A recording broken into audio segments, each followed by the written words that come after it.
Okay, so now we're looking at factorising. So, highest common factor. Remember that term? Well, what I always think of when I see the F is that what fits into the number. So, we've got 3D and we've got 15. What number fits into both of those? Well, if I look at it, I can see that 3 would fit into both of those. So, the highest common factor then is 3.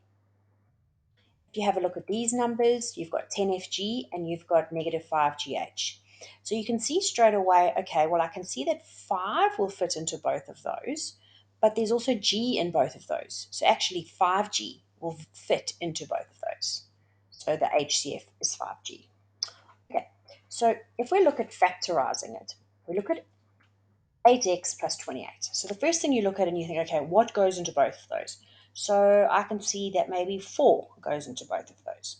So what I want you to do first of all, and you're working out, and you can definitely show this, but you don't have to, is I want you to write it. So you've got your HCF, which is 4, and you're going to put your 4 as a fraction underneath it.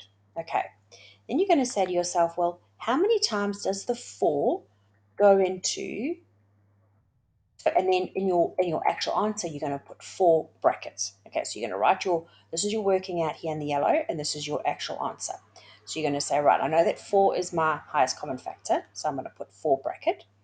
4 is there. Then you say, how many times does 4 go into 8x? Well, we know that 4 goes in there 2 times, and we just have to take the x with us. So we've got 2x. Then we say, how many times does 4 go into 28? Well, 4 goes into 28 7 times, positive 7, and there's your answer.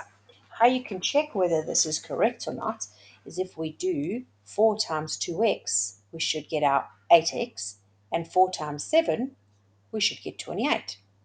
So there will be 4, we know we're correct. Let's try another one. 15mn take away 20m. Right, what's our highest common factor here?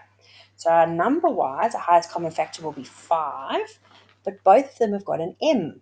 So we're gonna make it into a fraction, and we're gonna go divided by 5m, and then we're gonna write it down in our answer as 5m open bracket. Okay, then we say, how many times does 5m go into 15m? Well, we know 5 goes in there 3 times. The two m's would cross each other out, so we're left with n. So 5 goes into 15 3n times.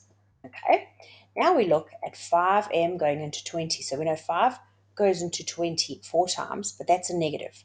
So a negative and a positive gives you a negative, so that'll be negative 4, and the m's cross each other out. So we're just going to go negative 4. Now we check whether it's right. 5m times 3n should give us 15mn, and 5m times negative 4 should give us negative 20m. Okay, so we know we're right. Okay, let's do one more. 45 and 5k. What is the highest common factor here? Yes, if you said 5, you're correct. Okay, so we're going to write as a fraction, put it 5, and then we're going to open up our brackets. 5 open brackets. 5 goes into 45 how many times? 9. Well done. And then 5 goes into 5k. Well, the 5's cross each other out, and all you're left with is k. And so we're just going to say plus k. Right, now I want you to go and try something.